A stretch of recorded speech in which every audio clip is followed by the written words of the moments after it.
아폴로 11호 하면 어떤 생각이 드십니까? 어떤 분들은 닐 암스트롱이라고 하는 인류로서는 처음으로 달에 발을 디뎠던 우주 비행사를 생각하실 테고요. 또 어떤 분들은, 여전히 많은 사람들은 아폴로 11호 조작설, 이 생각을 하실 겁니다. 아폴로 이야기를 오늘 할 텐데요. 먼저 조작설부터 이야기를 하고 아폴로 계획이 얼마나 멋진 계획이었는가, 그런 이야기를 좀 풀어보도록 하겠습니다.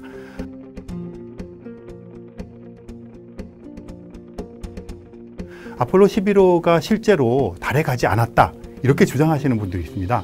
아폴로 11호가 1969년에 7월 20일 날 달에 착륙을 했으니까 벌써 반세기가 지나갈 만큼 오래된 사건인데 여전히 조작설을 믿는 분들이 계십니다. 제가 몇 가지만 말씀을 드리고 정리를 하도록 하겠습니다. 아폴로 조작설을 이야기하시는 분들 중에 이런 이야기를 하시는 분들이 있습니다. 당시 기술이 달에 갈 만큼 그렇게 과학기술이 발달했느냐, 이런 말씀들을 하십니다. 그런데 달에 간다고 하는 것은 굉장히 어려운 기술이지만 또 한편으로는 상당히 쉬운 기술입니다. 지구를 벗어나는 작업이 하나가 있고요. 로켓을 쏴가지고 지구를 벗어나게 하기 위해서 굉장히 강한 추력을 해서 로켓을 밀어내서 지구 대기를 벗어나게, 지구 탈출 속도보다 더 빠르게 보내게 되면 지구 궤도를 벗어나는 겁니다. 그 다음에는 궤도를 잘 맞춰서 달까지 가게 되는 것이고요. 그 다음에는 달에 가서 달에 충돌하지 않을 정도의 추진을 하면서 달 궤도를 돌고 적당한 시점에 달에다 내리게 하면 되는 것이죠. 물론 말처럼 이렇게 쉽진 않지만 그러한 기술들이 당시 우주 개발에 굉장히 집착하고 굉장히 많은 투자를 했던 미국과 소련으로서는 그다지 어려운 작업이 아니었다 하는 것을 말씀드리고요. 아폴로 계획에 쏟아부은 미국의 돈이 얼마나 막대하냐 하면요, 미국의 총 생산이 있지 않습니까? 우리가 GDP라고 부르는 그것의 거의 3%, 4% 수준입니다. 미국같이 거대한 나라의 예산에 그 정도 퍼센트의 돈을 쓴다고 하는 이야기는 구군을 걸었다는 이야기거든요. 그러니까 당시로서는 할 수 있는 모든 기술들을 동원을 해서 달에 가는 겁니다. 그랬기 때문에 그런 기술력들에 대해서는 별다른 의견들이 없는 것 같고요. 조작설을 이야기하시는 분들 중에 이런 이야기 합니다. 굉장히 유명한 사진인데요. 아폴로 11호가 이제 착륙을 해 있고, 그 다음에 성조기가 이렇게 펄럭거립니다. 그리고 그 아폴로 우주인이 이제 서 있죠. 우주복을 입고. 그리고 길게 이렇게 그림자가 늘어뜨려 있습니다. 그 사진을 가지고 이제 뭐 스튜디오에서 찍었다든지 조작설 이야기를 굉장히 많이 하십니다. 그 성조기가 펄럭거리는 것처럼 나온다고 말씀을 하세요. 그러면서 이제 그분들이 이야기하시는 것이, 달에는 공기가 없는데, 공기가 없으면 바람도 불지 않는데 어떻게 성조기가 펄럭거리느냐, 그러니까 저건 조작된 것이다, 이렇게 말씀을 하십니다. 그런데 사실은 아폴로 계획에 이제 투여된 우주 비행사들이 달에 갈 때는 우주 비행 연습도 하지만 다른 한 가지 내지 두 가지씩의 특별한 자기만의 태스크를 갖고 있습니다. 그래서 어떤 우주 비행사는 그 성조기를 달 표면에서 어떻게 펼 것인가 하는 그 막대기를 만드는 그런 작업을 하고 연구를 했습니다. 왜냐하면 예를 들어서 지구에서도 에베레스트 산 같은데 등정을 해서 성공을 했습니다. 제일 먼저 하는 일이 뭐죠? 자기 나라 국기를 꽂고 그 다음에는 그 프로젝트를 하게 만들어줬던 스폰을 섰던 회사에 깃발을 꽂지 않습니까? 그리고 사진을 찍습니다. 미국이 달에 가서 제일 먼저 하고 싶은 일이 뭐였겠습니까? 자기의 성조기를 펼쳐서 찍고 싶은 거겠죠. 그래서 성조기를 갖고 왔는데 바람이 불지 않으니까 그걸 잘 펼쳐놔야 되지 않습니까?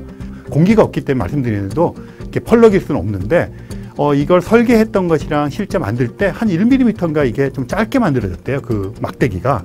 그래서 펼쳐지면서 제대로 반듯하게 안 되고 구겨져서 펼쳐진 거죠. 그랬는데 그렇게 사진을 찍고 보니까 마치 펄럭이는 것처럼 너무 멋졌기 때문에 계속 그렇게 가게 된 겁니다. 그리고 한 가지만 더 말씀을 드리겠습니다. 사진에 별이 안 보인다. 당시에 갖고 있던 사진이 지금 디지털 카메라에 비하면 굉장히 성능이 떨어지는 카메라입니다. 그래서 노출을 오래 줘야 별 사진이 찍히는 것이고요. 만약에 그 정도 노출을 줬는데 별이 찍혀 있다. 그게 조작된 사진입니다. 이 아폴로 계획은 아까 말씀드린 대로 미국으로서는 온 국력을 기울였던 그런 거대한 프로젝트입니다. 그래서 아폴로 11호가 달에 착륙해서 사람들이 내리기 이전까지도 여러 차례 시도를 합니다. 처음에는 사람을 싣지 않고 달을 한 바퀴 돌고 오는 프로젝트를 합니다. 그 다음에는 가서 달 표면에 잠깐 가까이까지 갔다 내리지는 않고 다시 돌아오는 착륙 실험을 해보는 거죠. 그런 식으로 실험을 하고요. 아폴로 10호에서는 사람들이 타고 갑니다. 타고 가는데 착륙하는 게 목적이 아니고요. 올라가서 궤도를 돌고 있는 궤도선과 착륙선을 분류를 한 다음에 이 착륙선이 거의 근접을 합니다. 사람이 타고 있어요. 그런데 내리지 않고 돌아옵니다. 그래서 심지어는 거기 갔던 사람들이 그냥 내려버릴까 봐 연료를 굉장히 제한해서 내리면 다시 돌아오지 못하게 하는 그런 장치를 만들어 놓고 그런 훈련을 합니다. 그래서 그런 철저한 무인 탐사선부터 유인 탐사선까지 훈련을 한 다음에 아폴로 11호가 착륙을 하게 되는 겁니다. 달까지 가는 데는요 3일 정도가 걸립니다.